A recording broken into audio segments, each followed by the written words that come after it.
Welcome back everyone, Patrick here, and moving on to the next video. What we got to do is find the x-intercepts of each of these graphs here, each of these quadratics, and then what we have to do is sketch the quadratic. So how do we find the x-intercepts of anything? Well, we find out what x values make the y value equal to 0. So what we would do, so for the first quadratic, is we would plug in 0 for y, like that. And so what we end up with is a quadratic equation to solve over here. So this is further practice with quadratic equations, but more so using quadratic equations to find the x-intercepts and then apply that to graphing it as one of the characteristics. So the way we could solve this here is we can factor this quadratic, so this would factor into what? X plus 2, x plus 4.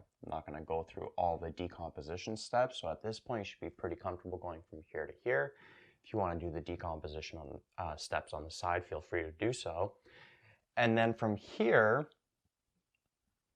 we could tell when does x plus 2 equal 0? When does x plus 4 equal 0? Well, this is going to happen when x is negative 2. This is going to happen when x is negative 4. So those would be the two x-intercepts. And they didn't ask us to find any other points. They didn't ask us to find the vertex or the y-intercept. Well, the y-intercept is always going to be the c value of the standard form because we would plug in 0 for x. So the x-intercepts here are negative 2 and 0. And negative 4 and 0, right? The y value is 0. Well, for the y-intercept, the x value would be 0. Plug in 0 here, and then we end up with that single y value of 8. So this here would be the y-intercept. These would be the x-intercepts. And then that's enough information to draw a fairly accurate graph. So we got negative 4 over here. We got negative 2. And then we have 0 and 8, which would be like up here for the y-intercept, right? So we end up with a quadratic that looks like that, approximately. And notice that it makes sense that it's opening up because the a value is positive. It's positive 1. Now, if you want to find this vertex here, you can. It would be the midpoint between the x-intercepts, so the midpoint between negative 4 and negative 2, or that axis symmetry, negative 4 plus negative 2 divided by 2 would be negative 6 divided by 2, which would give us negative 3. And then you could plug in negative 3 for these, for the x values in order to find the y value of the vertex. So we've done tons of examples like that as well.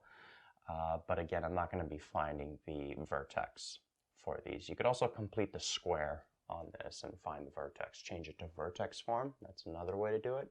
More so in this video, what we're practicing is working still with quadratic equations, but now using quadratic equations to find the x-intercepts of quadratics and then graphing those, right? So I'm going to focus more so on just graphing the x-intercepts, then graphing the y-intercept because it's super easy to get. It's always just the c value of the standard form, and then just connecting those points. And then the final check is we can look at the a value and make sure that it makes sense that our quadratic is either opening up, or sometimes if the a value is going to be negative, like over here, that it's opening down. Right, so that's how the first quadratic looks like. For the second one, again, let's find the x-intercepts. So we'll plug in 0 for y, and then solve that quadratic equation. This here would factor into x minus 4x minus 8. And so to solve this, when does x minus 4 equal 0? When does x minus 8 equal 0? This is going to happen when x is 4. This is going to happen when x is 8, so the two x-intercepts are 4 and 0, 8 and 0, like that. And then the y-intercept would be 0 and 32. And so making a rough sketch, we'll have 4 and 0. So let's label these fully. We'll have 4 and 0. Over here we'll have 8 and 0, and then we'll have 0 and 32, which is like over here, let's say. Okay, so this quadratic ends up looking something like that, and it makes sense that it opens up because we have a positive 1 for the a value. Then moving on to part C, so same thing, plug in 0 for y, and let's solve for x. Now over here, notice there's a negative, so let's actually take out a negative 1 to begin with, just to make everything positive. And then notice actually that there's no c value here, so we can actually just factor as a greatest common factor. We could take out a negative, but we could also take out an x that's common in both of these. So we could take out a negative x, and we'd be left with what? X plus 7, like that, right? If I take this, re-expand it in the bracket, I end up with this expression. And so from here, we could tell, when does x equal 0? Well, when x is 0, that's one of the intercepts. When does x plus 7 equal 0? When x is negative 7. Right, so we got 0 and 0. So this graph is going through the origin. As we know, whenever we don't have a c value for a quadratic, we have just an a and b term. We know it's always going to go through the origin. We've gone through that in previous units. And then over here, the other x-intercept is negative 7 and 0. And so we also know that the y-intercept is 0 as well, because it's going through the origin, right? The c value, there's like a 0 over here. Okay, so this graph approximately will have 0 going through the origin, 0 and 0, and then we'll have negative 7 and 0. And then this graph is opening down, right? Because the a value is negative. So it would look something like that. Again, if you wanted to find the vertex here, midpoint between negative 7 and 0 would be negative 3.5. You could plug in negative 3.5 for the x values here in order to find the corresponding y value of the vertex, if you want to put more detail in the graph. Right, so that is part C. Part D will have 0 equals, same process, 2x squared plus 10x minus 72. So first thing, we can actually take out a 2 from everything when we're factoring on the right side. So take out a 2, and then we're left with x squared plus 5x minus 36. And then this would be 2x plus 9x minus 4, like that. And then we could tell, when does x plus 9 equal 0? When does x minus 4 equal 0? This is going to happen when x is negative 9. This is going to happen when x is positive 4, like that. If we want to get the y-intercept, we could tell it's 0 and negative 72, like that. Right? So we have the x-intercepts, and then we have the y-intercept as well. So this would be, let me think of how to organize this. So we'll have negative 9. This would be like negative 9 and 0. Over here would be like, let's say, negative 4. Or no, sorry, positive 4 and 0. And then we'll have 0 and negative, wait, let me think here. 0 and negative 72, which would be like over here.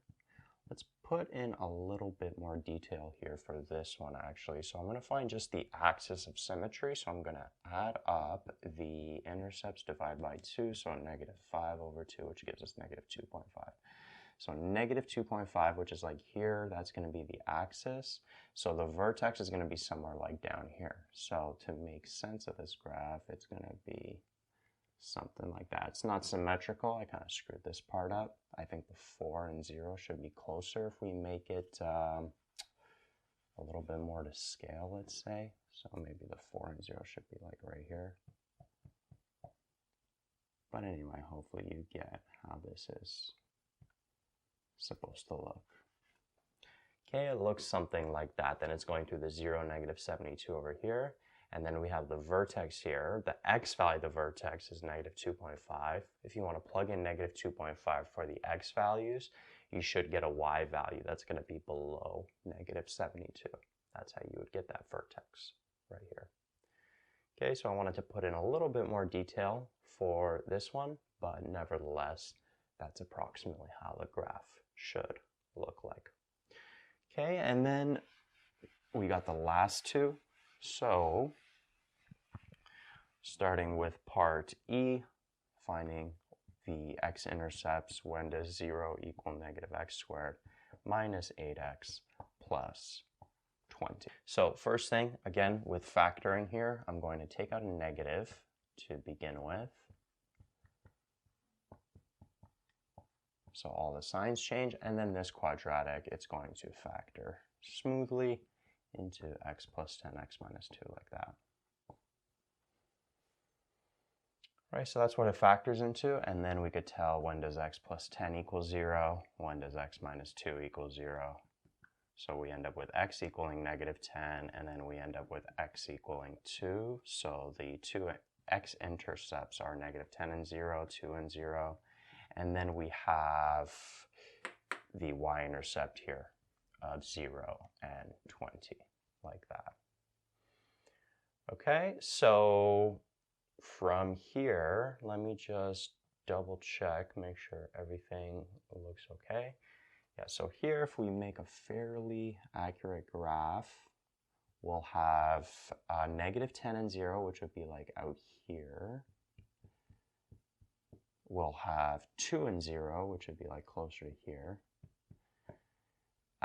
And then we'll have 0 and 20. Let me think about that. 0 and 20 would be like over here, let's say. And then the vertex, the x value of the vertex, if we add the two x-intercepts divided by 2, so negative 10 plus 2 divided by 2 would be like negative 8 over 2, which would give us negative 4. So negative 4, that's like around here, let's say. And then if you want, you could take negative 4, you could plug it in here. If we did that quickly, let's do it for this one. So we'll have 16, negative 16 plus 32 plus 20. So this would give us, just give me a sec here, 16 over here plus 20, so 36. Right, so we'll have negative 4 and 36 is the intercept, the vertex, sorry, negative 4 and 36 up here, right? And so the quadratic would look something like that, right? And it's going through that y-intercept of 0 and 20. Okay, so sometimes if the graph is a little bit less obvious with where the vertex is in relation to the y-intercept, you can find the vertex easily, get the axis of symmetry, then plug in that value for the x values to get the corresponding y value, right? But that's how it looks like. And notice it's opening down, makes sense because the a value was negative. It was a negative 1. And then finally part F, I think this one is actually going to be a perfect square trinomial. So we'll have y equals, or sorry, let's plug in 0 for y. We could take out a negative initially, like that. And then this quadratic, it actually factors as x plus 5 times x plus 5, which is x plus 5 squared. So there's only one x-intercept in this case. It's actually the vertex. Remember, perfect square trinomial, the x-intercept ends up being the vertex. So it's at negative 5 and 0. That's the x-intercept. If you want to get the y-intercept, it's 0 and negative 25. Right? If we plug in 0 for all these x values, and so we'd end up with negative 5 and 0, which is like over here. And then we end up with 0 and negative 25, which would be like down here. We end up with a quadratic like that. Whenever you get a perfect square trinomial quadratic, the x-intercept is going to be the same as the vertex, right? There's only one x-intercept, and in order for a quadratic to have only one x-intercept, that has to be the vertex of the quadratic. Sometimes it'll open down, like in this case, because the a value is negative. Sometimes it'll open up, and then it could be shifted wherever. You could also tell, because this x plus 5 squared, okay, this and this are the same thing, and this is in vertex form because notice it's like plus 0 over here, and so we could tell what's the vertex, -5, the opposite sign, and that k value there of 0. -5 and 0 for the vertex. Right, so perfect square trinomial, it's always going to contain one x-intercept and it's going to be the vertex.